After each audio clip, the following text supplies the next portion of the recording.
সকলোকে প্ৰথমতে চেনেলটোৰ নতুন ভিডিঅ'টাৰ মাজলৈ স্বাগতম জনাইছোঁ। সব বন্ধুসকল যিসকলে VFA পেট এক্সাম দিবলৈ গৈ আছে তেখেতসকলৰ কাৰণে আজিৰ এই ভিডিঅ'টো কিন্তু বহুত ইম্পৰ্টেণ্ট হ'বলৈ গৈ আছে।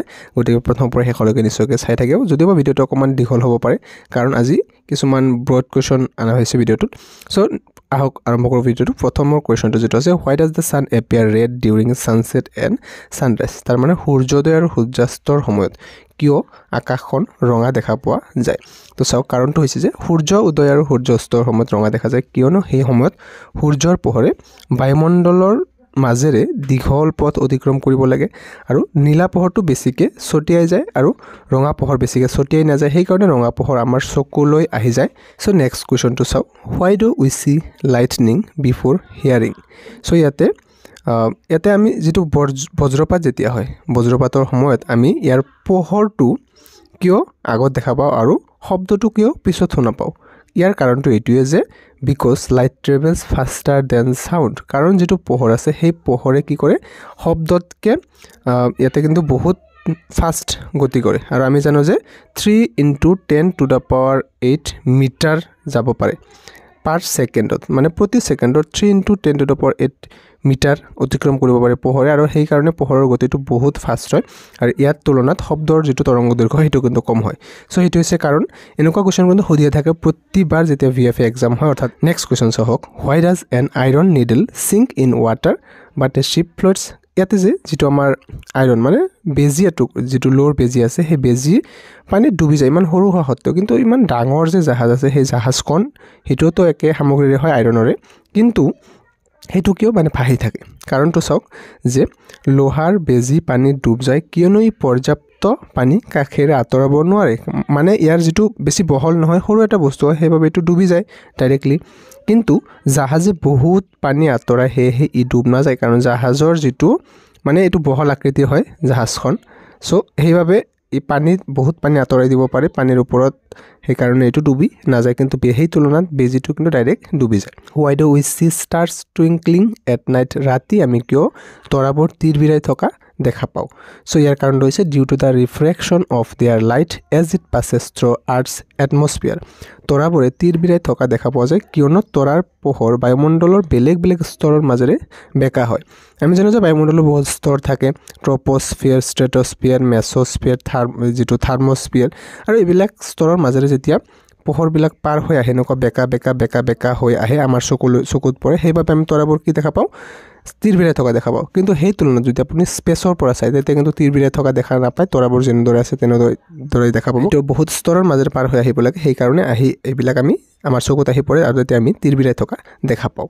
নেক্সট কুৱেশ্যনটো চাওঁ, why does a moving fan feel cooler. মানে ঘূৰি থকা পাখা এখনে আমাৰ মানে আমি কিয় ঠাণ্ডা অনুভৱ কৰোঁ, কাৰণ পাখাৰ বতাহে আমাৰ শৰীৰৰ ঘাম দ্ৰুত গতিত অতি সোনকালে শুকাই পেলায়, যাৰ বাবে আমাৰ শৰীৰৰ পৰা তাপ আঁতৰি যায় আৰু আমি ঠাণ্ডা অনুভৱ কৰোঁ। নেক্সট কুৱেশ্যনটো চাওক, why do we see our breath in winter. এই যে ঠাণ্ডাৰ দিন আহিল, ঠাণ্ডাৰ দিনত আমি যদি নিশাহৰ লগত আমি ধোঁৱা কিয় দেখা পাওঁ, তো হৈছে যে চাওক কি কৈছে, শীতকালত আমাৰ নিশ্বাসত থকা জলীয় বাষ্প ঠাণ্ডা বতাহৰ সংস্পৰ্শত সৰু সৰু কণালৈ পৰিণত হয়, সেয়েহে আমি কি দেখা পাওঁ, ধোঁৱাৰ দৰে দেখা পাওঁ। চ' হোৱাই ইজ অ'চেন চল্টি। মানে সাগৰৰ পানী ইয়াতে লুণীয়া বা নিমখীয়া কিয় হয়, আৰু ইয়াৰ কাৰণ এইটোৱে যে নদীবোৰৰ পানী ক'ত পৰে আমি জানো, অৱশেষত গৈ নদীৰ পৰা পানীবোৰ সাগৰত গৈতো পৰে। তো নদীবোৰে মাটিৰ পৰা লৱণ আৰু খনিজ পদাৰ্থ সমুদ্ৰলৈ লৈ যায়, এনেদৰে বহু সময় ধৰি ই জমা হৈ সমুদ্ৰখন নিমখীয়া হৈ পৰে। মাটিত বহুতো খনিজ পদাৰ্থ থাকে, লৱণ থাকে, আৰু সেইবোৰ নদীয়ে কঢ়িয়াই লৈ সাগৰত পেলায়, আৰু অৱশেষত এনেদৰে বহু বছৰ পিছত তাতে জমা হৈ থাকে, এনেদৰে বহু দিন জমা হৈ থকাৰ পিছত সাগৰৰ পানী লুণীয়া হৈ যায়। Why do we clothes dry faster in sunlight. আমাৰ কাপোৰবোৰ সূৰ্যৰ পোহৰত কিয় অতি সোনকালে শুকায় বুলি কৈছে, কাৰণ সূৰ্যৰ পোহৰে তাপ দিয়ে, যাৰ ফলস্বৰূপে কাপোৰৰ পানী সোনকালে উৰি যায় আৰু সেইবাবে কাপোৰ শুকাই যায়। একেবাৰে simple. Why do we feel thirsty after eating salty food. মানে আমি যেতিয়া নিমখীয়া আহাৰ খাওঁ হয় ন, তেতিয়া আমাৰ বেছি কিয় পানী পিয়াহ লাগে। চ' কাৰণটো এইটোৱে যে নিমখীয়া আহাৰে দেহৰ নিমখৰ মাত্ৰা বঢ়াই দিয়ে, আৰু দেহত যদি নিমখৰ পৰিমাণটো বাঢ়ি গৈছে আৰু ইয়াক সমতুল কৰিব লাগিব, আৰু সমতুল কৰিবলৈ দেহে পানী বিচাৰে, আৰু সেয়েহে তৃষ্ণা লাগে বা পানী পিয়াহ লাগে। সেইটোৱে আৰু নিমখৰ পৰিমাণটোক সমতুল কৰিবলৈ আমাৰ দেহৰ পানী পিয়াহ লাগে, সেইবাবে বেছিকৈ। হোৱাই ডাজ আইচ ফ্ল'টছ অন ৱাটাৰ। বৰফ পানীত কিয় উপঙে ইয়াৰ কাৰণটো চাওক যে বৰফ পানীত ভাহে বা উপঙে কিয়নো ইয়াৰ ঘনত্ব কি হয় পানীতকৈ কম হয় আৰু পানীৰ ঘনত্বটো বেছি হয় সেইটো মনত ৰাখিব why does sound not travel in স্পেচত মানে যিটো মহাকাশত কিয় শব্দৰ গতি হ'ব নোৱাৰে সাউণ্ড নট ট্ৰেভেল কাৰণ শব্দ চলাচল কৰিবলৈ আমি জানো যে যিকোনো এটা মাধ্যম লাগিব হয় ন হয়তো বায়ু লাগিব নাইবা যিকোনো এটা মাধ্যম লাগিব শব্দ চলাচল কৰিবলৈ আৰু মহাকাশত কি হয় বায়ু নাই সেয়েহে শব্দ চলাচল কৰিব নোৱাৰে এইটোৱে হৈছে কাৰণ যে বায়ু চলাচল কৰিবলৈ যিকোনো মানে শব্দ চলাচল কৰিবলৈ যিকোনো এটা মাধ্যম লাগিবই why are metals good conductors of electricity ধাতুবোৰ ইয়াতে ইলেক্ট্ৰিচিটি বা কাৰেণ্টৰ মানে ভাল পৰিবাহী কিয় হয় আমি জানো যে ধাতুবোৰে মানে কি কৰে যে ধাতুত মুক্ত ইলেক্ট্ৰন থাকে যাৰ বাবে ই সহজে বিদ্যুৎ পৰিবহন কৰে যেনেকৈ আমি এটা উদাহৰণ ল'ব পাৰোঁ চাওক সোডিয়াম ধাতু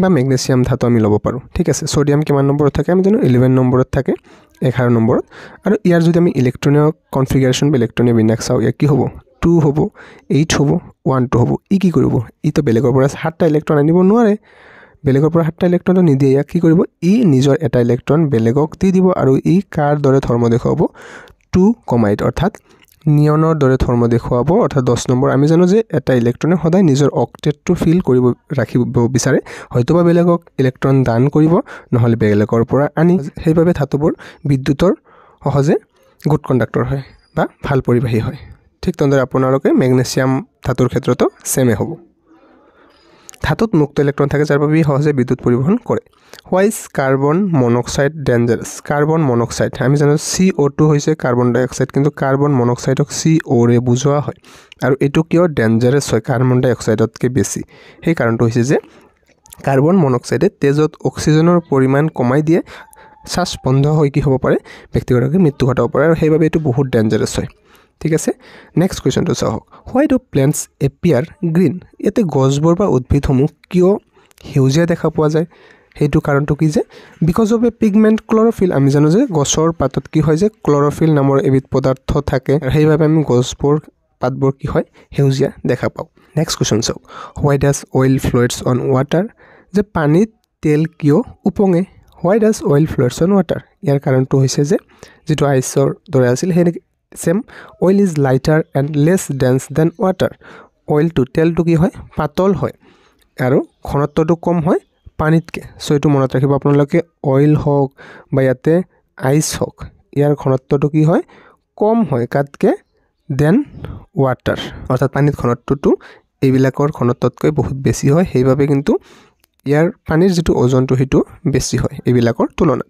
নেক্সট কোৱেশ্চনটো চাওক যে হোৱাই ডু উই স্ৱেট ডিউৰিং এক্সাৰসাইজ বা যেতিয়া শাৰীৰিক অনুশীলন কৰি থকা সময়ত আমি কিয় ঘামি যাওঁ ইয়াৰ কাৰণটো হৈছে যে উই স্ৱেট টু কুল আৱাৰ বডি বাই এভাপৰেশ্যন অৰ্থাৎ আমি যেতিয়া এক্সাৰসাইজ কৰি থাকোঁ তেতিয়া আমাৰ গাটো বৰকৈ গৰম হৈ পৰে আৰু সেই গৰমৰ পৰা পৰিত্ৰাণ পাবলৈ কি কৰোঁ যে আমাৰ ঘামবিলাকৰ দ্বাৰা শেষত কিন্তু ঠাণ্ডা অনুভৱ হয় আৰু সেইবাবে আমি কি কৰোঁ এক্সাৰসাইজৰ সময়ত ঘামি যাওঁ সো সেইটো সিম্পল কাৰণ নেক্সট কোৱেশ্চন যে why does food get spoiled faster in summer অৰ্থাৎ ইয়াতে গৰমৰ সময়ত খাদ্য বস্তুবিলাক অতি সোনকালে কেনেদৰে নষ্ট হৈ যায় বুলি কৈছে যে গৰমৰ দিনত সামাৰৰ সময়ত ঠাণ্ডা দিনত কিন্তু সেই তুলনাত নষ্ট নহয় সো কাৰণটো চাওক যে গৰমত বেক্টেৰিয়া ইমান বেছি হয় কাৰণে আহাৰ সোনকালে নষ্ট হৈ যায় আহাৰত যেহেতু এটেক কৰে গৰমত বেক্টেৰিয়াৰ সংখ্যা বাঢ়ি যায় আৰু সেইবাবে আহাৰসমূহ অতি সোনকালে নষ্ট হৈ যায় সো আজিৰ কোৱেশ্চন একেটাই আছিলে পৰৱৰ্তী সময়ত আপোনালোকক নতুন এটা ভিডিঅ'ৰ সৈতে নিশ্চয়কৈ লগ পাম ভিডিঅ'টো কেনে পালে জনাব আৰু ভিডিঅ'টো যদি ভাল পাইছে এটা লাইক এটা কৰি ৰাখিব নিজৰ ফ্ৰেণ্ডছৰ সৈতে শ্বেয়াৰ কৰিব পুনৰ লগ পাম নতুন ভিডিঅ'ৰ মাজলৈ থেংক ইউ